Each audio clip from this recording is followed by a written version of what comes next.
The Lord be with you. Welcome to St. Martin Presbyterian Church on a summer Sunday. Didn't anybody tell you nobody goes to church in the summer? Look at this.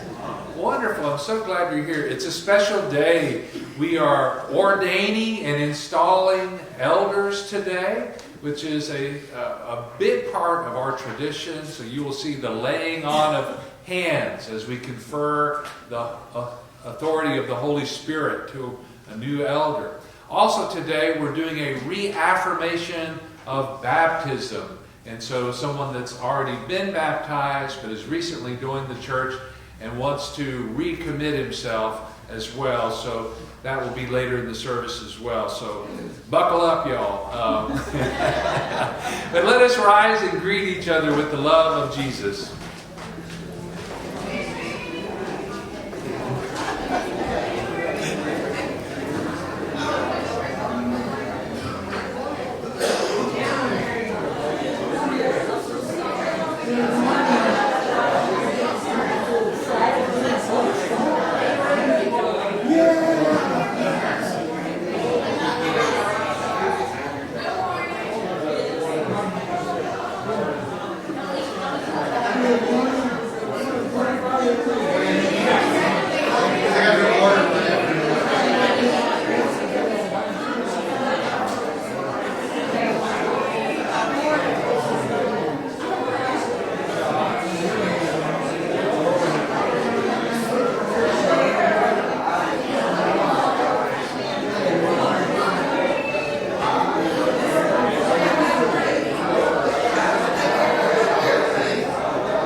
Please join me in the call to worship. Our freedom comes as life in the Spirit.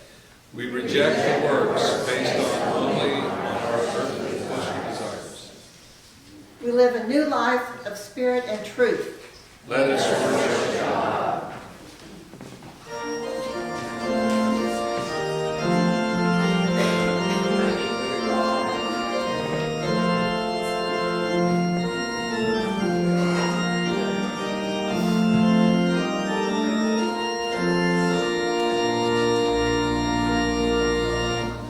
I sing the mighty power of God that made the mountains rise.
today, ready as bearers of the mission of St. Mark Presbyterian Church. For 72 years you have led the faithful servants of St. Mark, and today we trust that you will continue to lead us. Open us up to the moving of your Holy Spirit, who ever leads us in the way of Jesus Christ, our Lord and Savior, in whose name we pray. Amen.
Now it's time for the sword of the Spirit, which is the Word of God. So if you have a word to share, come on forward and take hold of the sword. Okay. James 1 verse 17. Every good and perfect gift is from above.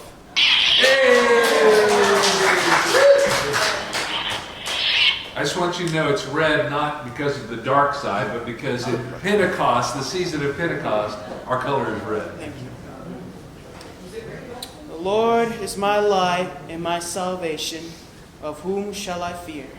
Psalm 27, verse 1. Amen.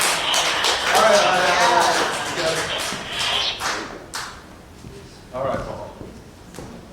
He makes me lie down in green pastures. He leads me beside quiet waters. Psalms 23, verse 2. There it is. I'm right-handed. All right. He's a right-handed scripture reader. The word of the Lord is our guide to this world, but we are not alone in it because the Spirit helps us to understand God's word and gives us the power to live it in our lives.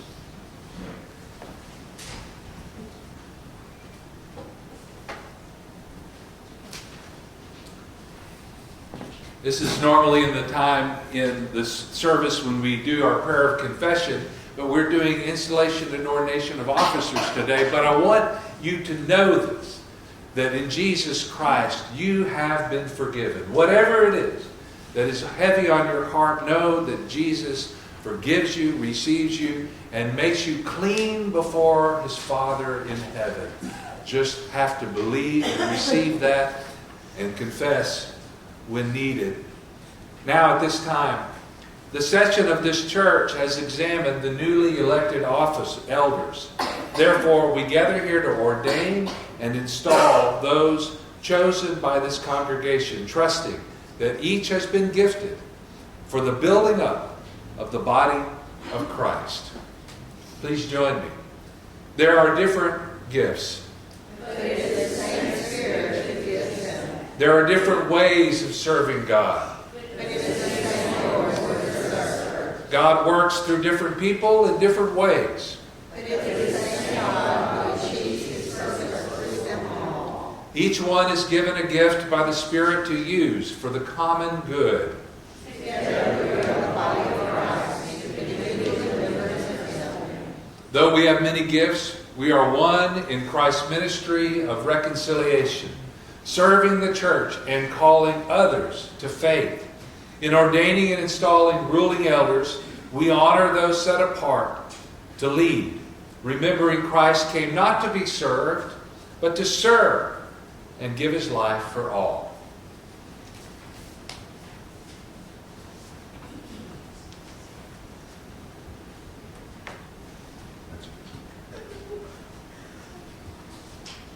Mr. Moderator, on behalf of the people of this congregation, the session of St. Mark Presbyterian Church joyfully ordains Shelley Manriquez to the office of elder and installs her for active service. We also install to active service those previously ordained elders Bill Brayson, Kathleen Hale, and Harry Roberts.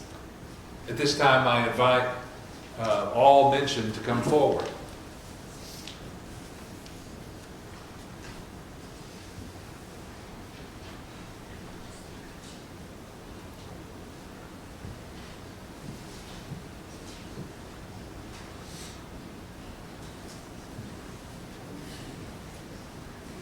Stand up here and face me. Face me.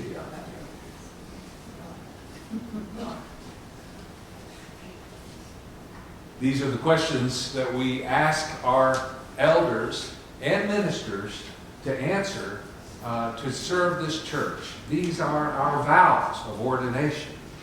Do you trust in Jesus Christ, your Lord and Savior? Acknowledge him, Lord of all and head of the church, and through him believe in one God, Father, Son, and Holy Spirit. Do you? I do. Do you accept the scriptures of the Old and New Testament to be the Holy Spirit, by the Holy Spirit, the unique and authoritative witness to Jesus Christ in the Church Universal and God's Word to you? I do. Do you sincerely receive and adopt the essential tenets of the Reformed faith as expressed in the confessions of our church as authentic and reliable expositions of what Scripture leads us to believe and do? And will you be instructed and led by those confessions as you lead the people of God? I do, and I will. Will you fulfill your ministry in obedience to Jesus Christ under the authority of Scripture and be continually guided by our confessions? I will. Will you be governed by our church's polity? And will you abide by its discipline? Will you be a friend among your colleagues in ministry, working with them, subject to the ordering of God's Word and Spirit? I will.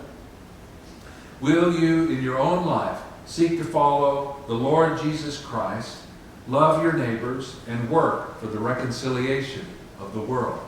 I will. Do you promise to further the peace, unity, and purity of the church? I do. Will you pray for and seek to serve the people with energy, intelligence, imagination, and love? I will. Will you be a faithful ruling elder, watching over the people, providing for their worship, nurture, and service? Will you share in government and discipline, serving in councils of the church and your ministry? In your ministry, will you try to show the love and justice of Jesus Christ? I will. These are the questions to the people. Do we, the members of the church, accept Bill, Kathleen, Shelley, and Harry as elders chosen by God through the voice of this congregation to lead us in the way of Jesus Christ? We do. Do we agree to pray for them, to encourage them, to respect their decisions, and to follow them as they guide us, serving Jesus Christ, who alone is head of the church? We do. At this time, I invite all ordained elders of the congregation to participate in the laying on of hands. And Shelley, if you could stand right here. I won't ask you to kneel. You recently had surgery, but in your heart, kneel. In the tradition of the Bible, in Acts, we lay on hands as we are ordained to serve. So if you can't get your hand on Shelley, get your hand on somebody who's got their hand on Shelley. I gotta get my hand on this one.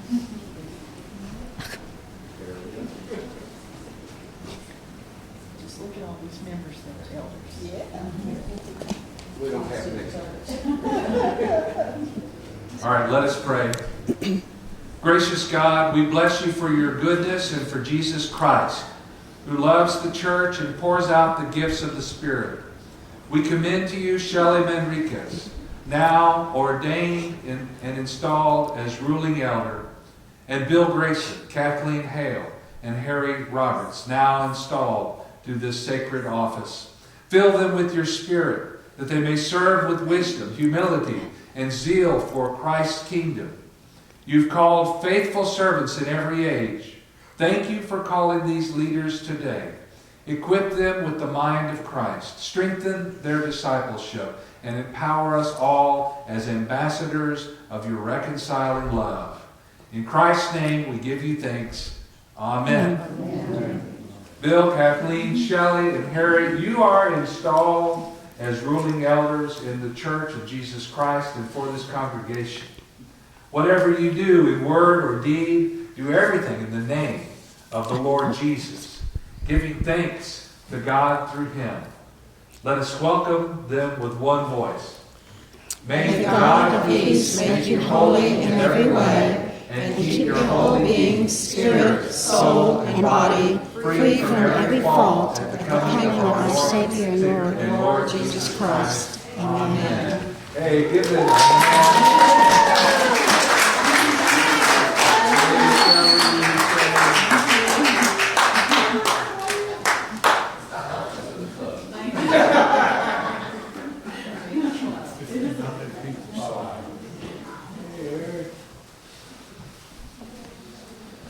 Good luck, guys.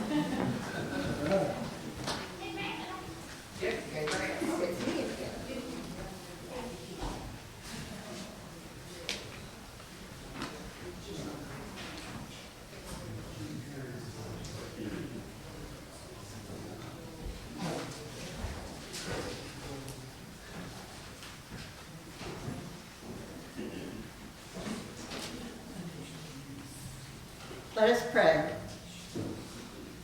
Guide us, O God, by your word and your Holy Spirit, that in your light we may see light, in your truth find freedom, and in your will discover peace. Through Christ our Lord. Amen.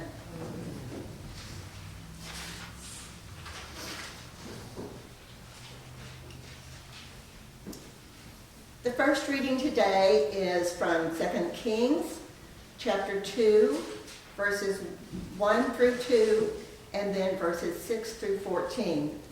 The scripture can be found on page 307 of your Pew Bible if you'd like to read along.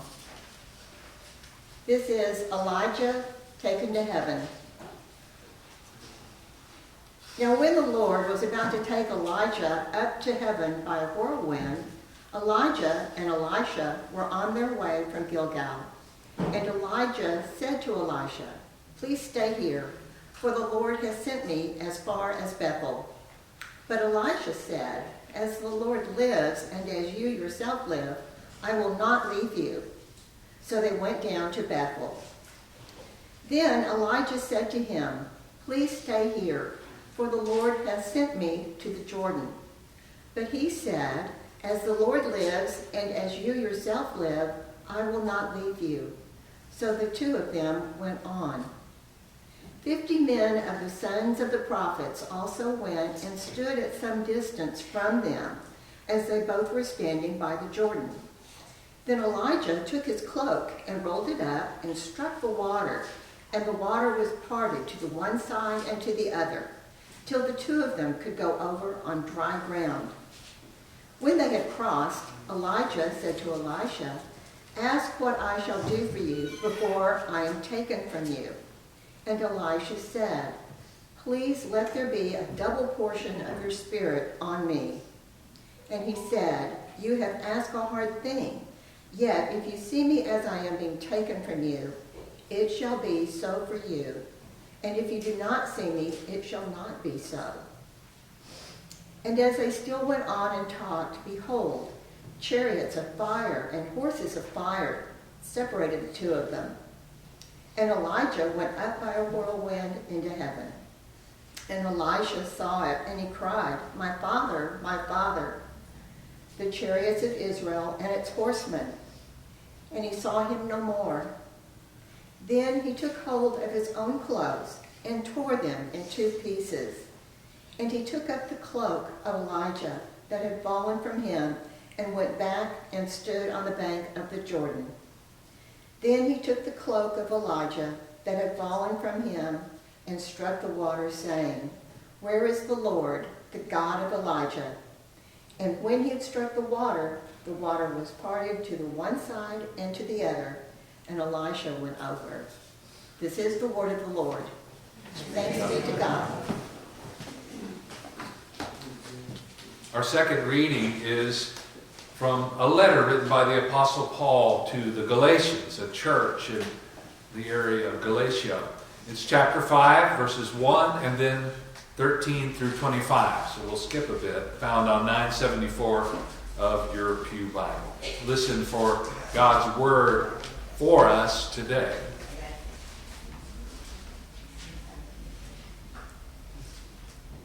For freedom, Christ has set us free.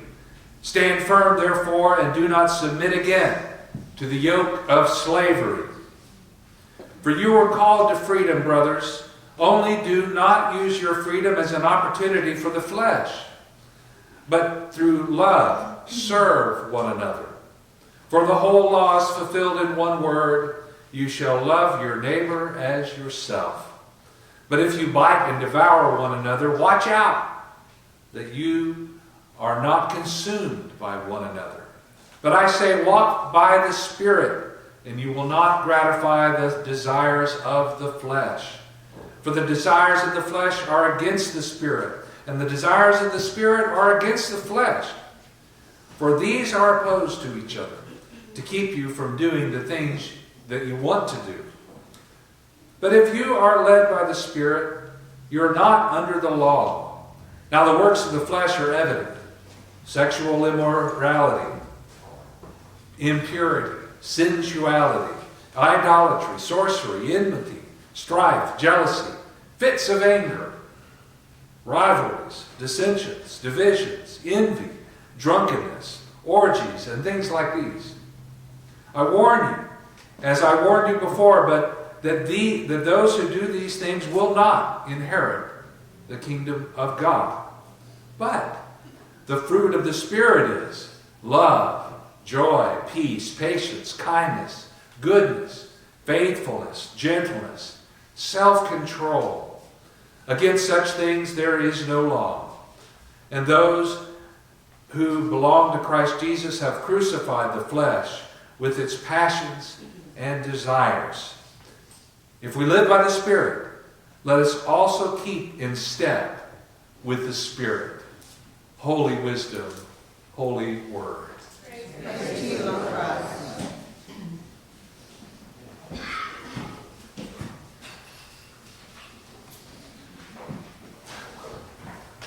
It is fitting that on the day when we do a reaffirmation of baptism that we would read such a scripture, where Paul was trying to initiate new Christians into the life of Christ, which is given to us through the Holy Spirit, that we have this old life that we're leaving behind and we're embracing a new life.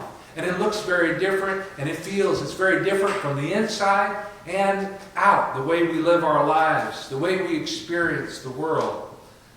And so, but let's rewind back into the Old Testament, where we had Elijah and his mentee, his disciple Elisha. The names sound very similar. Elijah and Elisha.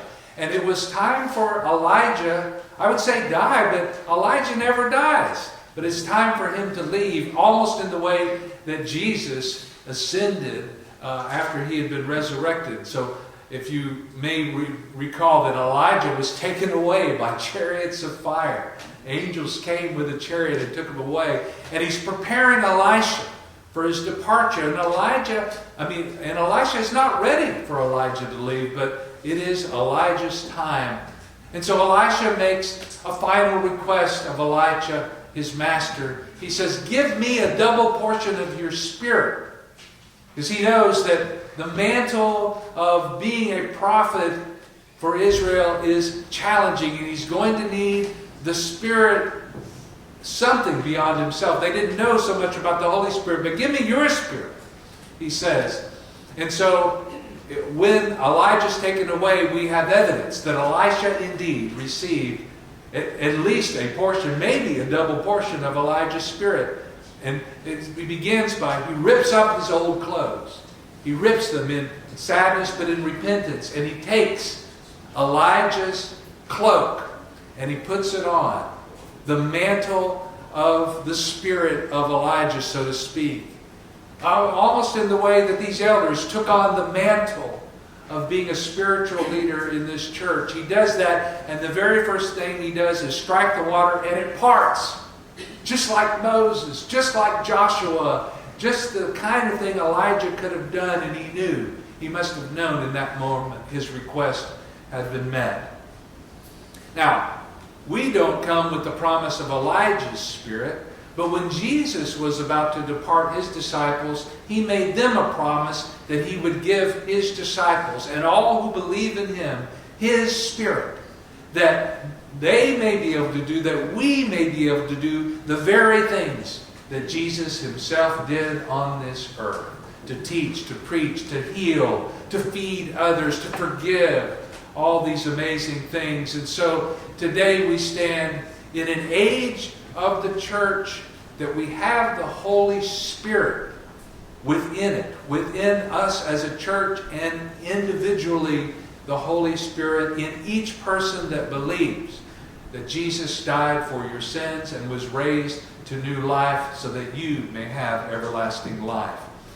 And so Paul gives them this list. It may not be a comprehensive list of everything the Spirit gives us, but these 9 fruits of the Spirit, as Paul called them. And you maybe heard this list many times, but it's love, joy, peace, patience, kindness, goodness, faithfulness, gentleness, self-control. In a way, you can take these 9 things and call them the metrics of being a follower of Jesus. How are you doing? You know, in your devotional for the week, you've got an exercise to rate yourself 1 through 5 on each of these. How are you doing at love and patience or self-control? And then that can be a matter of prayer. Increase in me, Lord, in these fruits of the Spirit. One of the fruits of the Spirit that I think most people struggle with is patience. And it has been a struggle for me over the years. And this last Wednesday, there was a woman in the neighborhood who had either locked her keys in her car at Walmart or lost her keys in Walmart. Either way, there was no keys. We couldn't find the keys. And I thought, this may take some time. So how am I to help? So I said, let's go look in your car and see if we can find the keys. We could not find the keys. And then I said, let's call a locksmith. But we were playing phone tag with the locksmith, and we're waiting for a technician to call, and it's hot outside in the Walmart parking lot.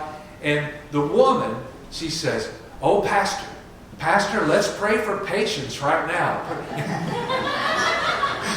Patience, you know. And so we prayed for patience, and I swear to you, a little voice in my head said, Paul, this started at 1 o'clock in the afternoon, and a little voice in my head, maybe the Holy Spirit, said, Paul, you're going to be here till 5 o'clock. Just settle in. Go get yourself a Coke, or something. And so we waited, and we did a little Bible study. I had my Bible with me. We did some praying and studying of Scripture, and then the guy finally came. He made a new key for her car, and it started and all was well. And she said, oh, just one more thing. My gas tank is empty. Could you follow me to the gas station? And let's get some gas. And so we pumped it full. And then as I was about to go in my car, I looked at my watch. Guess what time it was? 5 o'clock. Right. Now, I had a choice in that 4-hour period to rest and trust that God was going to use me and let me go at the right time. Or I could sit there and just be impatient, thinking why, and taking it out on this poor woman. But I will say, with the help of the Spirit, I had more patience than I think I've ever felt in my life. And that's what the Spirit is doing. It's not just, He tells us, be patient. Bless you. But He says, be patient, and I'm going to help you. I'm going to help bring this fruit to fruition in your life. I'm going to cultivate your spirit, and I'm going to prune your spirit, and I'm going to nurture your spirit and guide you every step of the way until I produce patience in you. And that is what we're here to do as followers of Jesus. This fruit that is being produced is not an earthly fruit. You can't get this fruit anywhere on earth. This is the fruit of heaven. This is something that when the fruit of the Spirit is raised up in you, people are getting a taste of heaven. And it's nothing that you can find on this earth. And so the fruit of heaven is the thing that's being produced. And it's a marvelous thing when we see it, when we see love and joy and peace. I mean, how rare these things are, these fruits of the Spirit. But when people see them, they're glad, they rejoice, they marvel. And imagine if you could see them in yourself. The Lord is working with you. And He says, I am the true vine. My Father is the gardener. He cuts off every branch in me that bears no fruit, while every branch that does not bear fruit, that does bear fruit, He prunes, so that it will be even more fruitful. If you abide in me, and I in you, you will bear much fruit. And apart from me, you can do nothing. So there are consequences of not bearing fruit. Without bearing fruit, we become worthless to the world, worthless to the kingdom of heaven. We don't have a future with God of fruitless lives. We are supposed to be people who not only say out loud that we are followers of Jesus, but the proof is in the pudding. The proof is in the fruit. And the way we do it is to abide in relationship with Jesus.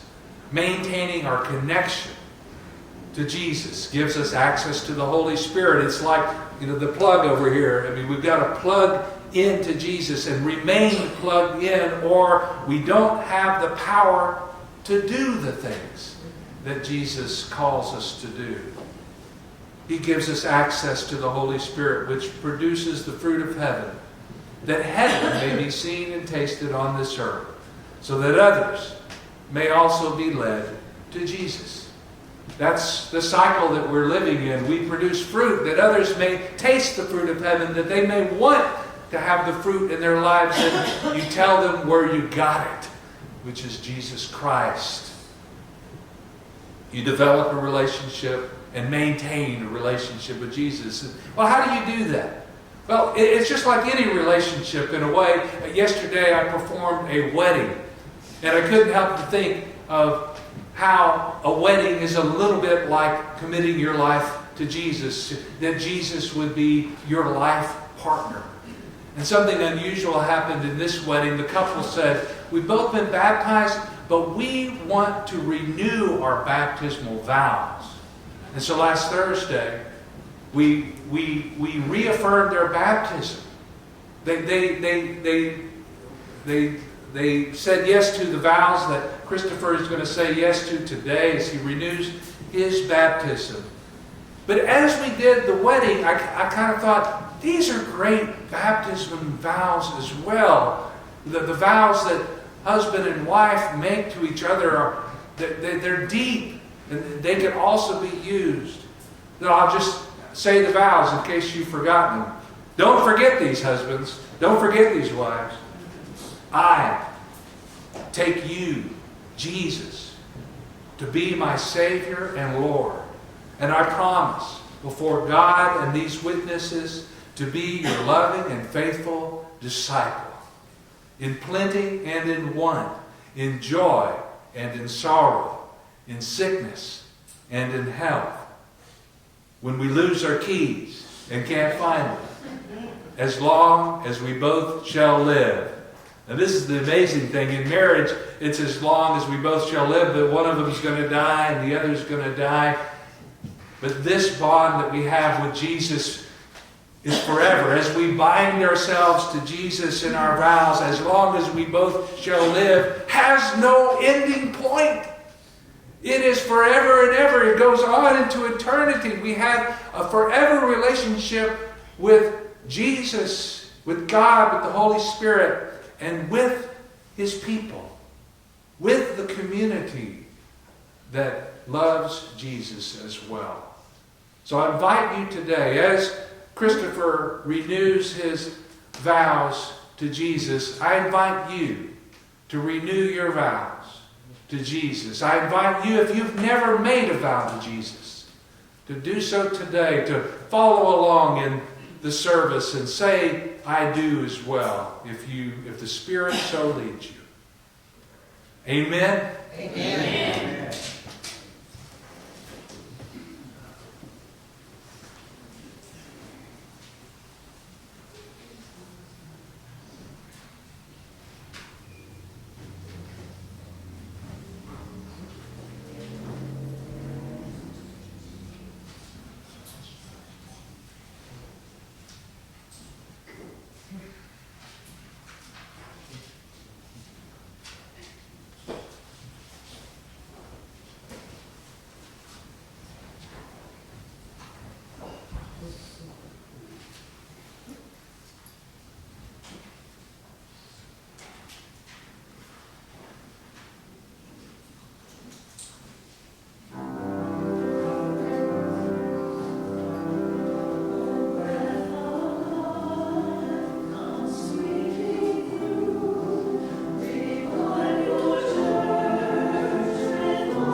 I invite you to rise in body or in spirit as we affirm the faith of the church using the ancient words of the Apostles' Creed.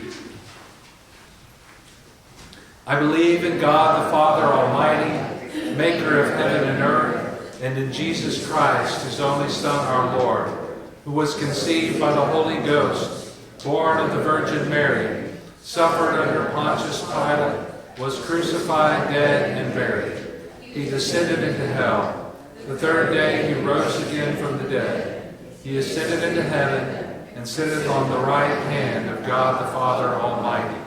From thence he shall come to judge the quick and the dead. I believe in the Holy Ghost, the Holy Catholic Church, the communion of saints, the forgiveness of sins, the resurrection of the body, and the life everlasting. Amen. You may be seated.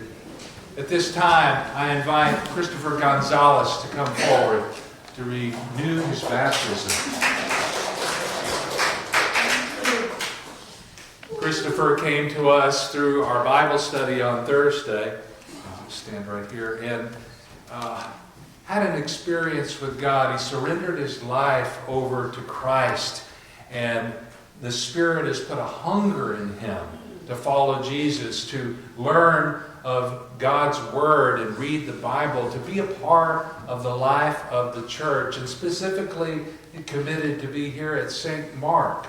And so we're so glad for this day. Jesus said, I am the light of the world. Whoever follows me will never walk in darkness, but will have the light of life. The call of Christ is to willing, dedicated discipleship. Our discipleship is a manifestation of the new life into which we enter through baptism.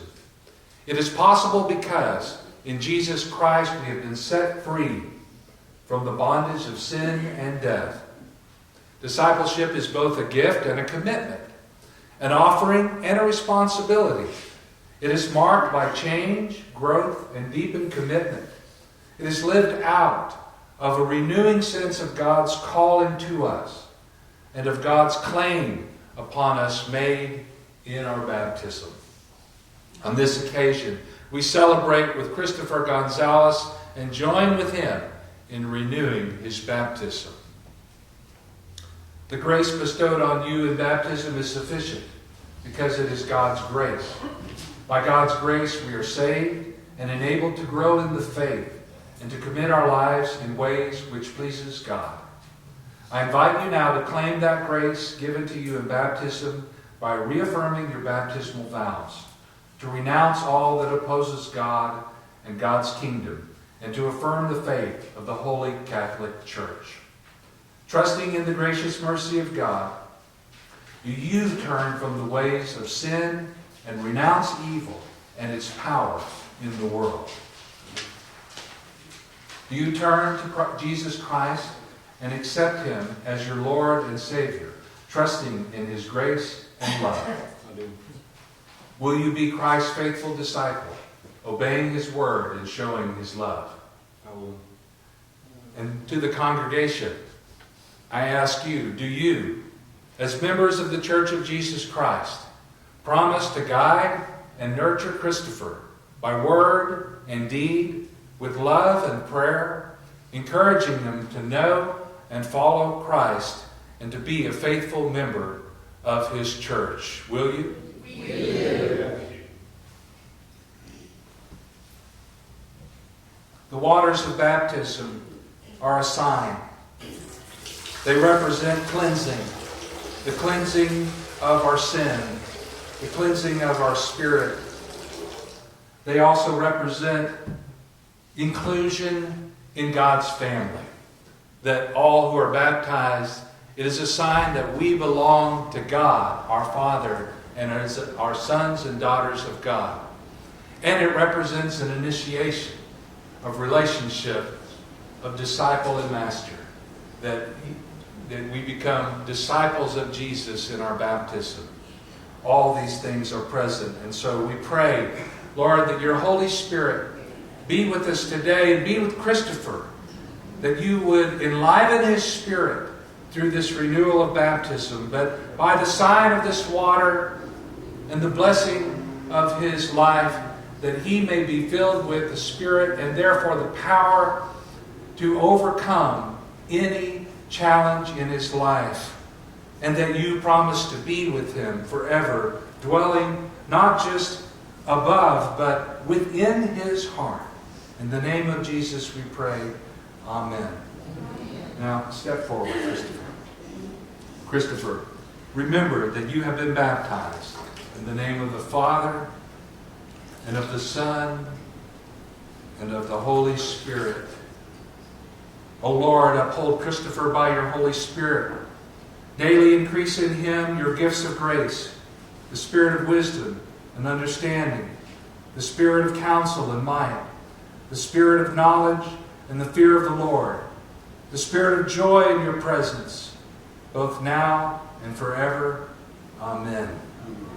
Christopher, you are a disciple of Christ. Live in love as Christ loved us and gave himself for us. Rejoice always. Pray without ceasing. Give thanks in all circumstances, for this is the will of God in Christ Jesus for you.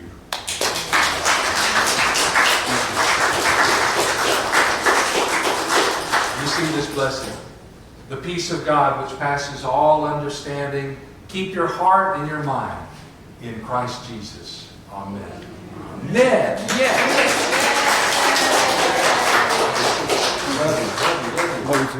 All right. And if you're feeling a call to discipleship, if you feel a need to recommit or renew yourself, talk to me. We'll find a way that best expresses your need at this time. Also, if you feel called to enter into the life of St. Mark Presbyterian Church as you follow Jesus, please talk to me, and we would be glad to receive you as a brother or a sister.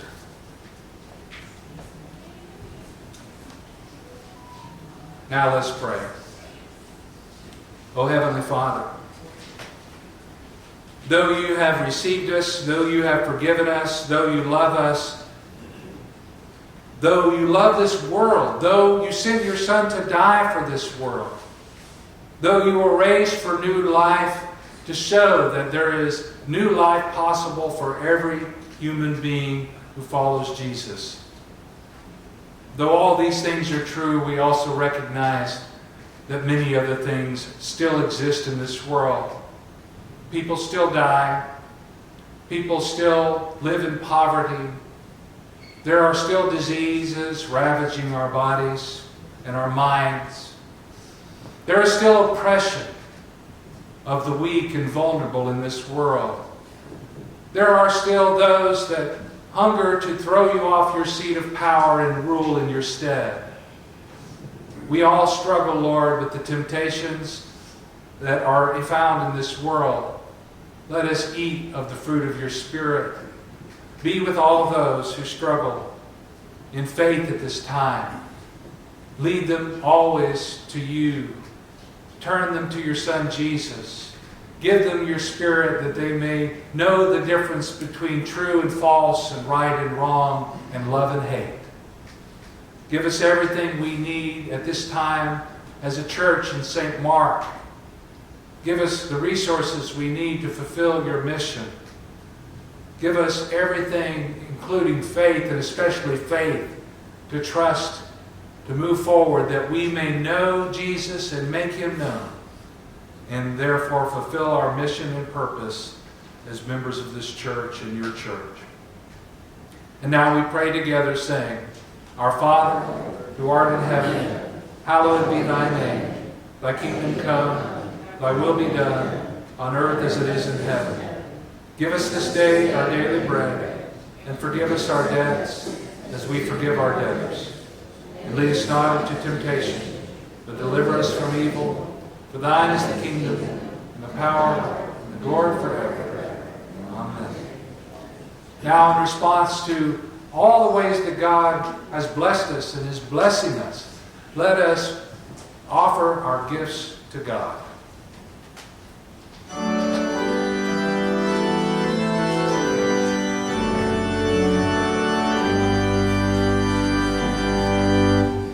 Praise God from all blessings flow. Praise Him, all creatures here below. Praise Him above the heavenly hosts. Praise Father, Son, and Holy Ghost.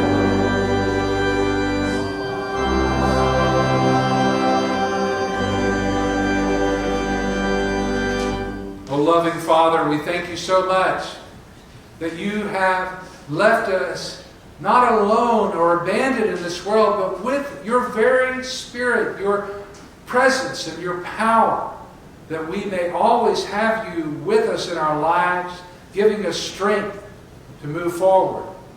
We bless you and we love you. We ask that this offering would be pleasing to you, that you, by your power, would multiply it for the sake of feeding your lambs and sheep in this world, that it may be used for your holy purposes. In the name of Jesus we pray. Amen. Amen.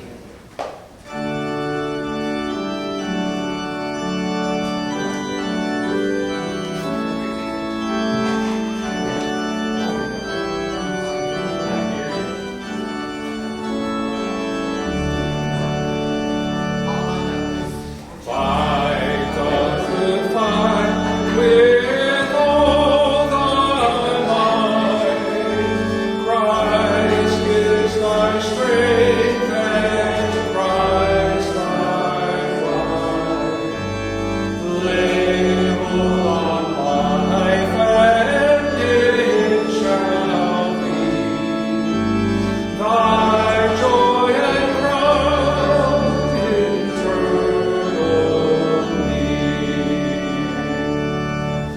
Run the straight race through God's good grace. Lift up thine eyes and see Christ's face. Life with its way before us lies. Christ is the path, and Christ the prize. Cast fear aside, lead on thy life. God's boundless mercy will provide. Trust and thy trusting soul shall prove. Christ is its life, and Christ is life. Faint not nor fear, God's arms are near. God changeth now, and our dear. Only believe, and thou shalt see that Christ is all in all to thee.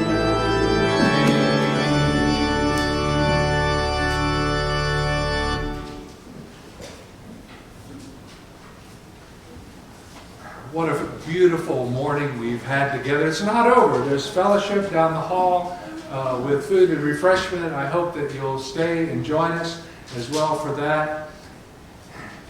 My hope and prayer for you is that you will allow the Spirit to garden in your soul and bring forth the bounty of the fruits of heaven in your life, and for the sake of a world that is hungry and desperate for heaven. And now may the grace of our Lord Jesus Christ and the love of God and the fellowship of the Holy Spirit be with us all.